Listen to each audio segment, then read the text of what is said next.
Историята на цар Вирудхака. Преди много време цар Пасенади бил впечатлен от красотата на клана Шекя, семейството на Буда. Той ти помолил за принцеса, за която да се ожени.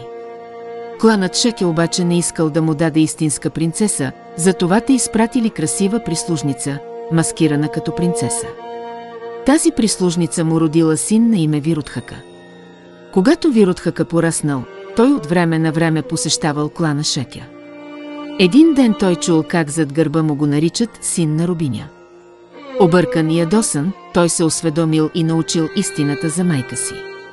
Когато Вирудхака навършил 20 години, той извършил преврат, свалил баща си, убил брат си и станал цар. Изпълнен с желание за отмъщение, той решил да изтреби клана Шекя. Вирудхака потеглил с армията си, за да нападне Шекя, но пред него се появил Буда Шакямуни и го накарал да се върне назад. Това се повторило и на следващия ден. Тогава Вирудхака обещал, че ако Буда се появи за трети път, ще се откаже от плана си. На третия ден обаче Буда не се появил и Вирудхака нахлул в царството на Шекя, като избил всички. Учениците на Буда попитали за причините за омразата и жаждата за отмъщение на Вирудхака. Буда обяснил. Преди много векове край едно езеро имаше село. Един ден езерото пресъхна и всички риби лежаха на слънцето и страдаха. Вместо да помогнат на рибите, като ги пренесат до близката река, селяните устроиха голямо пиршество и изядоха всички. Тези риби сега са войниците на Вирудхака, а самият Вирудхака бе техният водач и в онова далечно минало.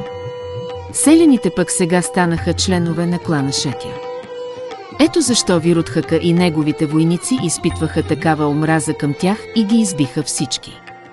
Буда добавил, заради това, което направиха, след 7 дни Вирудхака и войниците му ще бъдат застигнати от голяма буря, докато прекосяват една река и всички ще се удавят.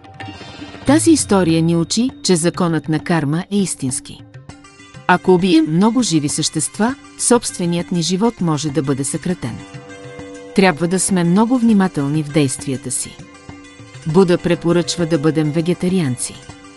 И накрая заслужава си да се отбележи, че кланът Шекя не изпитвал омраза към Вирудхака и неговите войници, защото те разбирали, че това е последица от миналите им действия, от тяхната карма. Буда вече бил предвидил какво ще се случи. Като не търсили отмъщение, те прекратили негативната кармична връзка с Вирудхака и войниците му. Да се научим да прощаваме ни освобождава от лошата карма, омразата и порочния кръг на вечното отмъщение.